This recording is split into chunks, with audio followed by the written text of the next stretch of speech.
salary negotiation approach and tips, I've helped hundreds of job candidates land their dream job offers. And in this quick video, I'm going to teach you an effective strategy on how to negotiate your salary in your next job offer. So the one thing that you want to remember is when it comes to salary negotiation, the best time to negotiate is right after you've received a written job offer. This is when the employer is already super interested in hiring you, and they'll be most likely to meeting your requests. So the first thing you want to incorporate is to thank them for offering you the position. You want to say thank you so much for the job opportunity. I'm looking forward to taking on the position and joining the organization. From there, you then want to remind them of your value. So talk about a couple of key strengths or achievements that you have that are relevant to the position that you plan to bring to the role. And then the third tip is to state your desired value. So you might say, with regards to the compensation package, I was hoping to discuss it further. Based on the value that I bring to the table, I am hoping to earn X in my next role. Is this something that could work for you? From there you want to stay silent, you want to pause and wait to see what the employer says.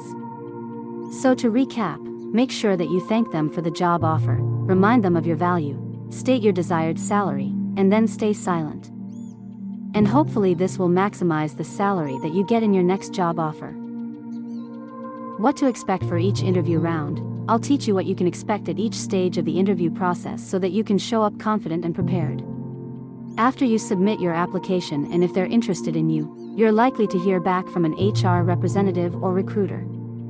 This is usually an interview over the phone and will last anywhere from 15 to 30 minutes. In this phone interview, they're usually looking for three things. One is whether your skills and background are a good match for the role. 2, if you're a clear and concise communicator. And 3, your level of enthusiasm and energy towards the job. The way that you come across in this phone interview is really important because they can't see you. So it's really important that you bring good energy and deliver your answers in a clear and succinct way. So if you've passed the first round, then the next interview will usually be an in-person meeting with the actual hiring manager. You're going to need to have relevant stories about your past experiences, and make sure that you can directly relate them to the job description.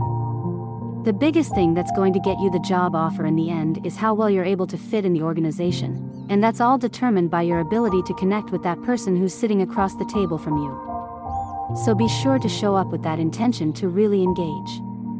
And if there happens to be more than one person in the room, be sure to make eye contact and acknowledge each person, including the quiet folks. The final round of interviews will usually be with a more senior level individual in the company, such as a director or executive. This interview tends to focus less on your technical skills and your ability to do the job, since that was already determined in the previous interviews. Instead, they just want to get to know you a little bit more and confirm that you are a cultural fit for the company. How to improve your body language in an interview. I'm going to teach you 3 key tips on how to improve your body language in your next interview. So, the first thing that you want to remember when it comes to body language is that the interviewers want to feel at ease with you, so you need to feel at ease with yourself. It's completely natural to feel nervous and shaky before going into the interview, but you have to remember that however you're feeling inside is going to be reflected outside. And so, the key thing that you can do to remember this is to instead think of yourself as a consultant, rather than a job candidate. A consultant is someone who goes into a meeting knowing the value that they can offer, knowing the services that they can provide, and this, thinking of it this way, is going to help you to naturally shift into body language that is more confident and more relaxed. The second thing you want to remember is to mimic the body language of the interviewer. So for example, if they're leaning in, you want to lean in as well. If the interviewer is humorous and they're kind of funny, then you want to respond by laughing. The whole point here is that you want to mimic the body language of the interviewer because it helps the both of you to stay engaged while you're there. And then the third tip I have for you is to remember to be preset. It's so easy for us to have our mind wander during the interview, worrying about what the other person is thinking of us, but you have to try to take your attention back. When you find yourself wandering, take yourself back to your feet, for example.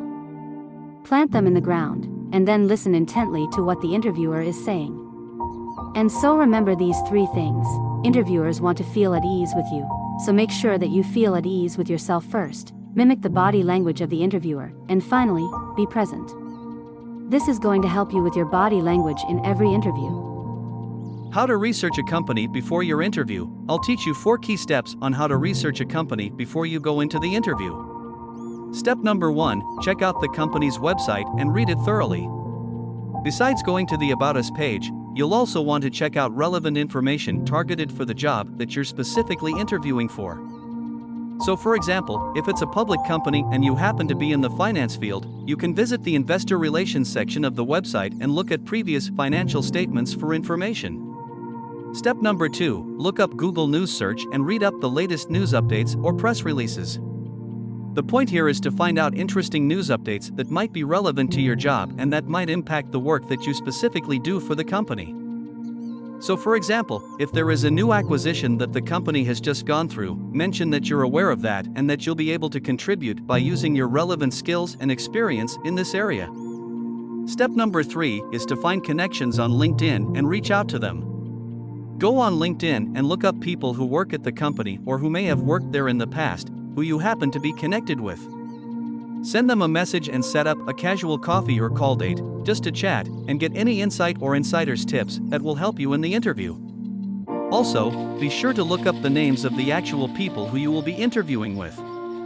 It's good to get an understanding of their background and experience, so that you're going to feel that much more comfortable once you do meet with them. And step number 4, check out the company's social media accounts. Social media accounts are super important. Not every company is as active on social media, but Twitter, Instagram and Facebook can give you an inside look into the company's culture and what's important to them. They might post about larger trends and ideas, and this will all give you a sense for what is top of mind for them. So to recap, check out the company's website, Google News updates, look up people on LinkedIn and review social media accounts. These are all ways to research a company so that you can get a good feel for who they are, what they do and what they've been up to. How to dress for an interview. You're ready for, what's your greatest weakness? And you know how you'll respond when they ask about that degree you didn't quite finish, but have you thought about what you're going to wear for the big day? You speak paragraphs about yourself before you ever open your mouth. Let's make sure that opening statement is a great one. So, here are 4 ways to dazzle them the moment you step into the interview. First, don't guess, research. What's their culture like? What do their employees wear? Are they all about the shirt and tie, or are t-shirt and jeans the normal uniform? You can figure this out by looking at their website, their social media platforms. Check out the casual group shots, and also, look at the employees' LinkedIn profiles, what they recommend. It's that easy. Now, if this is a casual office, take it up a notch or so. You want to look polished and show that you're serious about the opportunity, even if that interviewer is wearing his pajama bottoms. Next, wear stuff that fits. You lost a bunch of weight last summer? Awesome, don't wear last spring's clothes. Make sure you wear something that fits and flatters.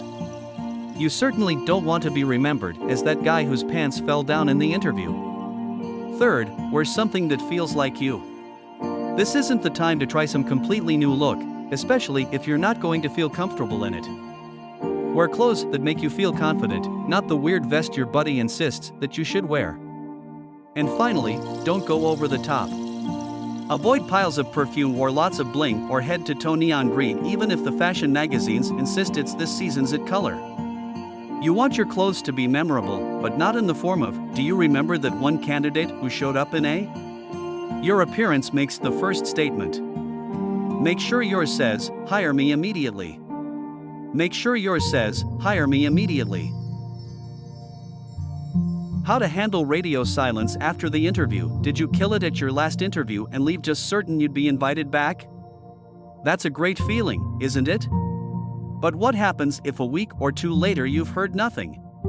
Post-interview silence can send even the most confident job seeker into a tailspin, and nobody likes tailspins.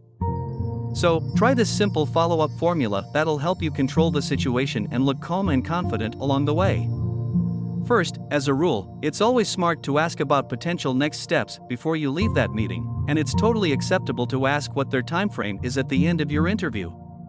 They'll probably say something like, well, We'll be wrapping up the first round next week. Having that ballpark idea of their timing will allow you to relax until the deadline has passed. Next, send a quick email if they don't respond by that promised date or if you didn't ask about their timing in the first place. Give it about a week. Keep it light, maybe say something like, "Hey, I really enjoyed meeting last week. I've been thinking about your merger plan since we met. Could I provide any additional info to help with your decision process?"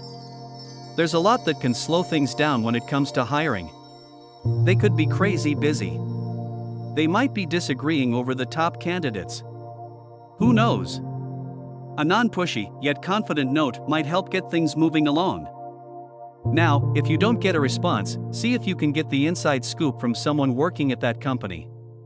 Getting a bit of intel about what's going on may not speed things up, but it could help you stay calm.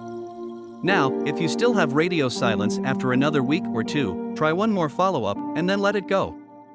Hammering people with messages isn't going to help your case, and it actually may hurt your chances. Keep your cool, stay positive, and control the things that you can control. And control the things that you can control.